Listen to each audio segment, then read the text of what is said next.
मेरी माँ की एक आँख। मेरी माँ एक छोटी सी दुकान चलाती है। उससे जो भी कमाई होती है उससे हमारा गुजारा चलता है। मेरे माँ की एक आँख नहीं होने की वजह से मैं उनसे नफरत करता हूँ, क्योंकि जब भी वो मेरे स्कूल में आती है मेरे दोस्त मुझे तेरी माँ की एक ही आँख है कहकर चिढ़ाने लगते हैं। मेरी यही इच्छा थी कि मेरी माँ मेरी पर्सनल दुनिया से दूर रहे, इसलिए एक दिन गुस्से में मैंने कहा, माँ तुम्हारी दूसरी आँख न होने के वजह से जब तुम मेरे दोस्तों के सामने आती हो तो वो मेरा मजाक उड़ाते हैं, तुम मर क्यों नहीं जाती। उस समय मुझे थोड़ा बुरा महसूस होने लगा था, लेकिन दूसरी ओर मैं खुश भी था, क्योंकि हर समय मैं जो कहना चाहता था वह मैंने आज कह दिया था।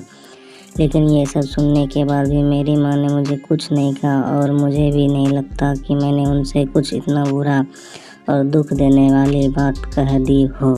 मैं इस गरीबी से और मेरी माँ से दूर कहीं जाना चाहता था। तभी से मैंने बहुत पढ़ाई की। मैंने अपनी माँ को भी छोड़ दिया और पढ़ने के लिए दूसरे शहर आया, और वहाँ की यूनिवर्सिटी में मुझे एडमिशन भी मिल गया। इसके कुछ सालों बाद मैंने वहीं शादी कर ली। मैंने खुद का घर भी खरीद लिया था, फिर मेरे बच्चे भी हो गए थे। अब मैं खुशी से एक सफल इंसान की तरह जी रहा था। मुझे यह ज़िंदगी बहुत पसंद थी।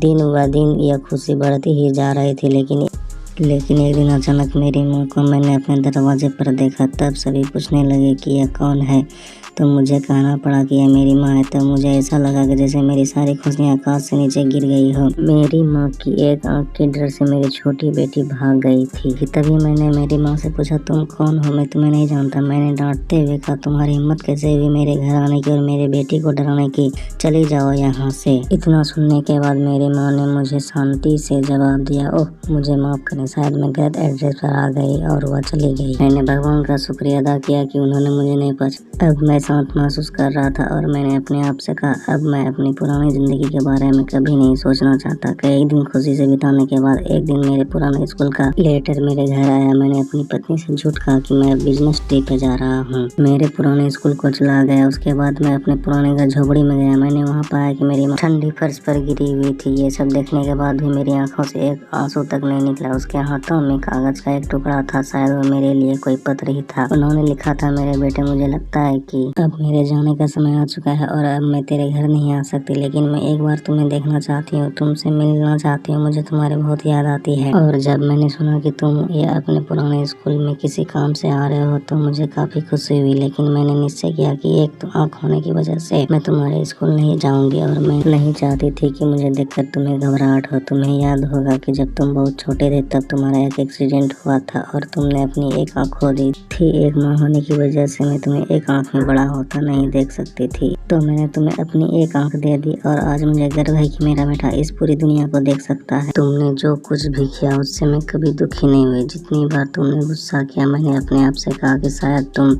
इसलिए डांटते हो क्योंकि तुम मुझसे बहुत प्यार करते हो। मुझे आज भी उदास समय याद है कि जब तुम छोटे होते थे तब हमेशा मेरे पास ही रहते थे। मैं तुम्हें बहुत याद करती हूँ। I love you. मेरे लिए तुम ही मेरी दुनिया हो। ये सब पढ़कर मुझे लगा कि मैंने उस इंसान से नफरत की जो पूरी जिंदगी मेरे लिए जिया। मुझे अपनी माँ के लिए रोना आ रहा था। अब मुझे अपनी सबसे बड़ी गलती का एहसास हो चुका था।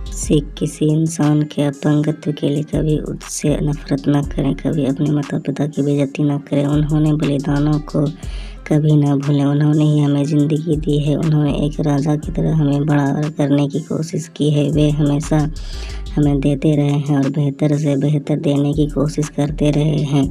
वे हमारे हर सपनों को पूरा करना चाहते हैं। वे हमेशा हमें सही रास्ता दिखाकर प्रेरित करते हैं। बच्चों के लिए माता पिता अपनी खुशियों का बलिदान देते हैं और बच्चों की सभी गलतियों को माफ़ करते हैं। हमें हमेशा उनका सम्मान करना चाहिए और उन्हें प्यार देना चाहिए। कहानी कैसी लगी कमेंट कर बताएं। लाइक शेयर और हमारे चैनल पर नए हैं तो सब्सक्राइब करें। धन्यवाद।